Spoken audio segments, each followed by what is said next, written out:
Hi guys, welcome and welcome back to my channel. So in today's video I want us to have a candid discussion, like we talk about finding happiness or maintaining happiness in uncertainties, because they are there a lot. The last 12 months, the last year was one of the most challenging years in my life. I have gone through a lot in life, but 2022 takes the trophy of being the hardest one in my life. I got to really accept that there is very little that we have control over when it comes to our health. Being alive generally, you can have control over your consistency, you can have control over discipline, but you have very little control over the economic situation of the country, the globe, and such things.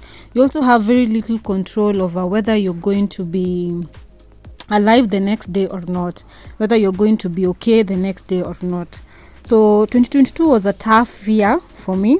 It was really, really tough in all aspects that you can actually think about. So you see, with someone like me, I was like this fit girl. I used to eat healthy, I would work out, I would sleep better, I don't do so much alcohol, I don't do drugs at all. If healthy living was a person, it would have been me. But you see, I was still involved in a car accident that I could not control, and I was almost incapacitated. We thank God, because things did not turn out as bad as it could have. So we are grateful for that. So what I learned in 2022 is to accept that we are here only for a time and for a period and for a season. Everything that is happening in our lives, be it good or bad, it's supposed to happen that way so that we can get over or cross over that time period. So accepting that you are okay and you are going to be strong and come out stronger in the situation that you are is a very important thing that you need to have for this coming year. And also another thing I also learned in 2022 is being content, like being content with what I have. It's human nature for us to want more than what we have. It's only normal that you would want to have only the best. But you see, the best is relevant, because when you go to a certain place, you might be the best. When you go to another place or another group of people, your best becomes irrelevant and you're nothing even close to the best. So you see, if you're not content with what you have at the time that you're having it, or whatever it is that is happening in your life, you're not content with your family, you're not content with your husband, you're not content with your wife, you're not even content with your house and such, you will never be content. Even if you get better, if you get a better house, if you get a better job, you'll still have that feeling of not being comfortable and not being happy. It's good to have ambitions, it's good to have goals. I also have them. I also have things that I want to achieve. I have a house I want to build. Everything fine in life. I also want some. But you see, I have also learned to be comfortable with what I have. I have learned to be very, very grateful with the things that God has placed in my way. I am very grateful with my family. I am very grateful that I have a home. I have a place to stay, that I have you guys that I can talk to. So it is very important. So what I'm saying is, let's purpose to be more content this year with what we have. Let's purpose to be happy with what we have as we work towards what we want.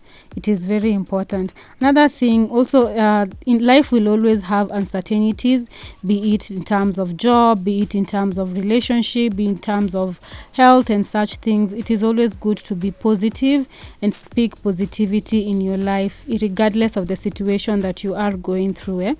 Be mindful about yourself, be mindful about your well-being, and also love yourself so much that you speak positive things regardless of the situation that you are in.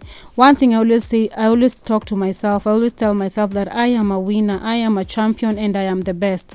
And making sure that you do this every now and then. And if it is, sometimes it's hard for you to do that, You can have it written down and stick it up in a wall or something, somewhere where you wake up and you see it, like you are the best, like you are a winner, that you got this. It is important because sometimes you might not get someone that speaks positively in your life. Some of us are lucky because we have parents, we have friends, we have relatives and such who speak positively to us, but others are not. So if you are in that class of whereby you are not in a position to get that, do it for yourself. Be positive, speak positively to yourself, speak highly to yourself regardless of what you're going through. Be positive and be happy and be content in what you have. Another thing I have learned in 2022 is that being mindful of others is very, very important. No one likes people who are selfish. No one likes people who are just self-centered and such.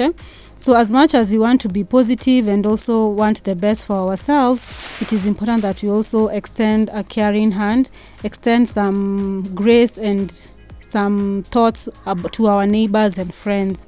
Be a good friend, be a good neighbor, purpose to be a good relative as well. Don't be always on the receiving end. Sometimes just even if you cannot offer that maybe assistance that you might want, offer what you can. It is very important. Be mindful of others and just extend grace whenever you can. I cannot emphasize this enough because you never know what tomorrow holds. And instead, you see, regret is bad because we have a limited time on this planet. We have a limited time in everything that you're going to do. So I always say, don't be the person who keeps regret. So talk to your friends positively, ensure that you check in every now and then. But again, as well as you do that, remember to be mindful about yourself. And then another thing I also learned is that we make plans, but again, we have very little control on the outcomes in so many areas of our lives, from death, economic stabilities, and more. The last year reminded us of that very, very well. So when you're making the plans, pray and believe in that higher being, that superior being, that you'll be okay and you will be fine. So don't lose hope. Be hopeful. Don't give up. Spend time with people that you love. Spend time with people that care about you. And above all, take care of your mind. Take care of your health. Purpose to eat healthy. Purpose to take care of yourself. And also try and do things that please you or make you happy. Listen to things that impact you positively. Listen to things that put a smile on your face. If certain content makes you angry or gets you agitated, avoid it. You don't have to listen to such or even interact with such if they annoy you. Avoid it completely. Just protect your peace, protect your mind as much as you can, and be the best version of yourself this coming year. In the Holy Book, God promises us a lot, and it is important that we also take that into consideration. There is hope for tomorrow. Every day under the sun is a new chance. Every day under the sun is a new beginning, is a chance for a new beginning, to have and culture healthy habits, because it is very important in your general well-being in the long run.